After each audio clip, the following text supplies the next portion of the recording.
عليه وصحبه وسلم. waad aragtaan saaka halka waxaan ka bilownay tijaabo aan ku sameynayno qalabka diiwaangelinta codbixiyayaasha horoogeedeen in uu bilaabmi doono kolka wali diiwaangelinta ma bilaabmin dadkii u qaadeen diiwaangelinta bilaabantay waa tijaabo qalab ku sameynayno oo sida ogtihiin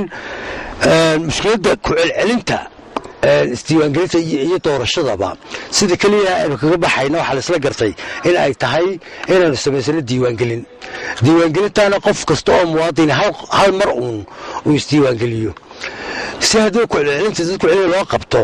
ayaa qalabka lagu qabta ama faraha laga dhigaa dadka ama sawirka wajiga laga qaadaa ama nidaamyo kala jira ayaanay badan diraysanay waxa deedna la isla gartay maxaabiirada caalamka macaaniga intii la joogtay in isha oo wiilka labada indhood oo wiilka laga sawiro ay tahay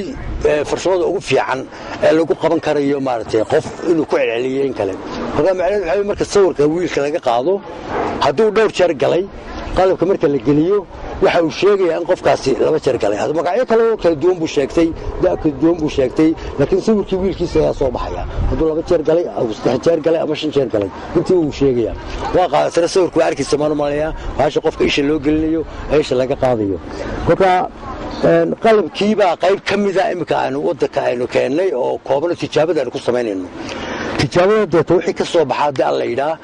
ayaynu eegaynaa barsida uu qabanayo iyo inaanu qabanaynin ogtiinooda farsamada ma samaysanay caalamka ka soo iibsanaa caalamka cid kastoo iibsaabada way isxayisiisaa oo waxa soo sameynaya bay tiraahdaa isxayisiintii way iska hubinaynaa in wixii sidii loo sheegay uu yahay noo qabanayo wadanka kale haynoo fulinayo in kale taas wixii ka soo baxay dadna qalabka ku soo iibsan doona hadhow diiwaangelinta weyn ku galayna hadda la yiraahdo kolka taasa maanta socotay halkan maartay aan ku tijaabinaynay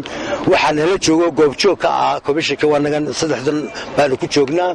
saddex qof oo kale naga mid komishankana waxay joogaan Baki degmada Baki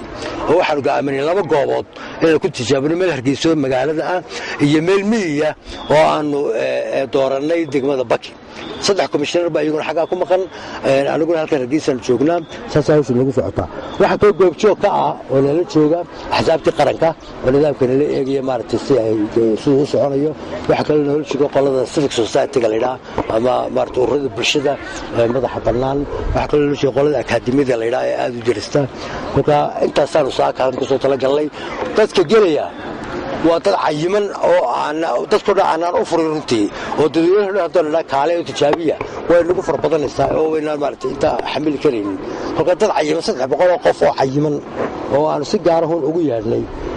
ayaa maanta gelaya 300 marka la diiwaan geliyo maanta iyo bari iyo saddex la diiwaan geliyo maanta 100 baa la diiwaan gelinaya labada cisho dambe waxa 200 ka mid ah dadkaas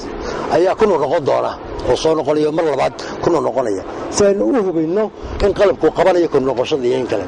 intaas ayaan maanta isku wargelineynaa